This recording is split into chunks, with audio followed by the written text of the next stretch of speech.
Hi everyone, back again with another interactive notebook page. This one is on square roots and cube roots. So you should have a blue sheet of paper that has what you see here on your screen. And again, you're going to cut around those bold black edges. And for this one, actually it's super easy and super quick because you're only going to have two parts. So cut around that big solid black line box and around the title box, and then come back in just a second and we'll put those on your paper. All right, so here are those two parts that I talked about. Again, super easy to cut those two out. Now what I need you to do is take the large box, and you see that there are some dotted lines that divide that paper into three sections. What I want you to do is I want you to fold forward the top section along that dotted line, and the bottom section, fold it up along that bottom dashed line, and then come back and I'll show you where to glue so that you can put this on your paper.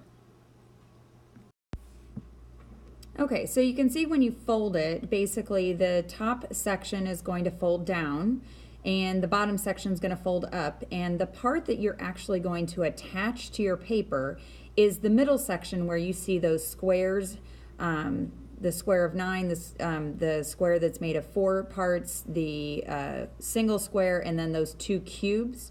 Go ahead and glue behind that middle section and leave the top flap and the bottom flap unglued because we're going to be folding those down.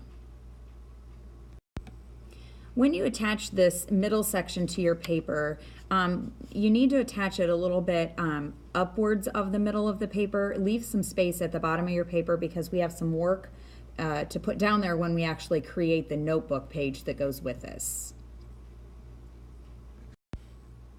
Okay, and here's what that notebook page looks like once you get the middle section glued down, and then you please make sure that you fold the top and the bottom sections accordingly so that it will stay closed, and then we will complete this together in class. So this page is now done and ready to go.